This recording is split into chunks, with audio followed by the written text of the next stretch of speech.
In 1989, the NFL was about to witness one of the greatest draft classes in history. 4 of the top 5 picks would go on to become Hall of Famers. The Green Bay Packers held the number 2 pick. After being stuck in 2 decades of mediocrity, this was their chance. They chose Tony Mandarich, a man hailed as the greatest offensive line prospect ever. What nobody knew? His entire rise was a lie. But he wouldn't just go down as another draft bust. This was the most hyped lineman the sport had ever seen, who fueled his entire career with steroids. What are you saying, guys? It's Zane here. Let's get into the video. At 11 years old, he wrote on a piece of paper, "I want to be a pro football player." 10 years later, he'd be standing on that podium and whispering, "The plan worked." Tony was destined for Canton, set to change the O-line position forever. At least that was the talk around town. As a teammate would later say, "I knew something was going on, but I couldn't tell you what it was." I don't know, it seems kinda obvious, but I guess hindsight's 2020. Mandarich had been using steroids throughout college, but he stopped as soon as he was drafted. So what followed was one of the most hyped prospects ever, who had fueled his career with steroids, get completely exposed when the drugs were taken away. But to understand this incredible lie and his fall, we need to rewind to where it started, in college.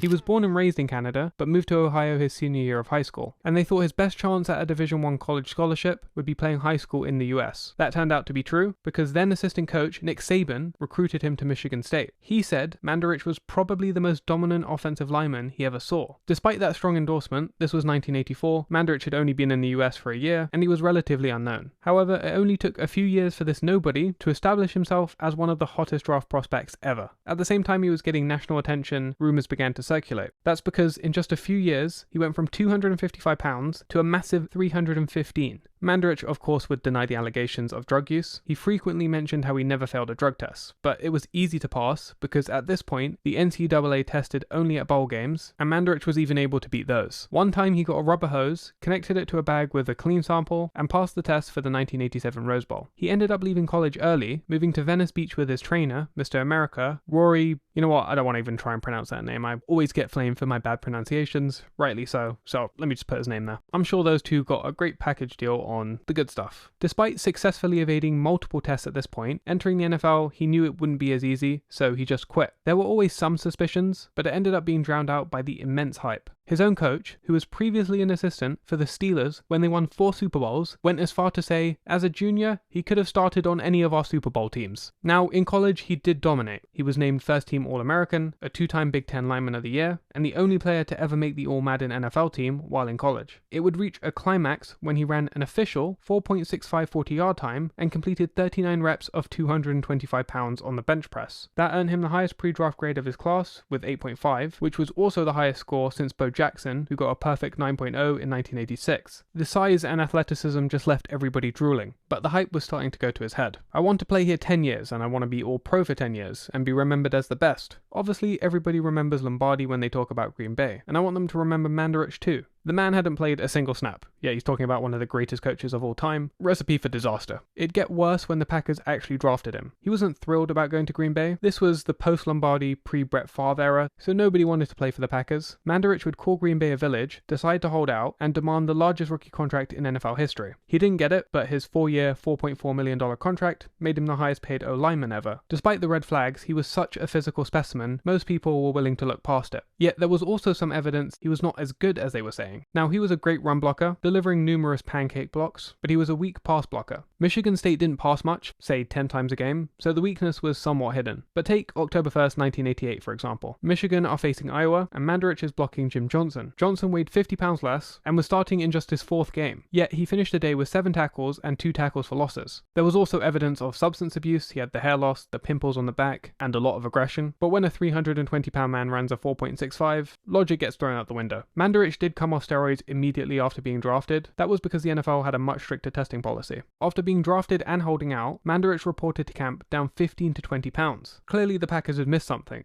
and that only got confirmed by defensive end Tim Harris, who said, "I just remember going through him like a hot knife through butter. I was thinking at the time, wow, what a big bust. We put $1 million in this guy." He was so bad, the Packers only started him in 9 drives his rookie year. That's 9 drives, not 9 games. The following season, he got forced in as the starter, but he allowed 12.5 sacks, 22.5 knockdowns, and committed 8 penalties. His next season was better. He allowed 8.5 sacks, 13.5 knockdowns, and committed just 3 penalties. But he was still average at best. It didn't help that Mandarich developed an addiction to alcohol and painkillers shortly after quitting steroids. His technique was terrible and he didn't train. He was basically in a daze the whole time he was with the Packers. He went as far as carrying a syringe in his jock jockstrap and going to the bathroom to inject himself during practice. The Packers, of course, did not know this was happening at the time, yet despite the 21 sacks allowed in 2 years, and missing the entire 1992 season due to an injury, the Packers saw some improvement and were willing to give him another shot. But after missing workouts in the 1992 season, the Packers had enough and they cut him. The man who had been dubbed the Incredible Bulk was 3 years later dubbed the Incredible Bust. He was out of the league and his life spiraled. Thankfully, he did enter a rehab facility, and from that day he never touched another pill or alcohol again. That's what makes his story so unique amongst NFL busts. Firstly, his insane rise was on the back of all these drugs. It then destroyed his life, but he managed to overcome the addiction. As he recovered from rehab, the thought of returning to the pros kept coming to his mind. But he'd been out of the league for 5 years, and when he was playing, he was not good. Yet he still wanted to try, and he got an opportunity with the Colts. He played a backup role in his first year, but still came second in Comeback Player of the Year voting, so he managed to secure a starting position in 1997 and played well. A shoulder injury in 1998 that would have forced him to take painkillers again led to his retirement. He was a changed man. Of course, he never lived up to the hype, but he fixed up his life and somewhat redeemed his career in Indianapolis, which is pretty cool to see.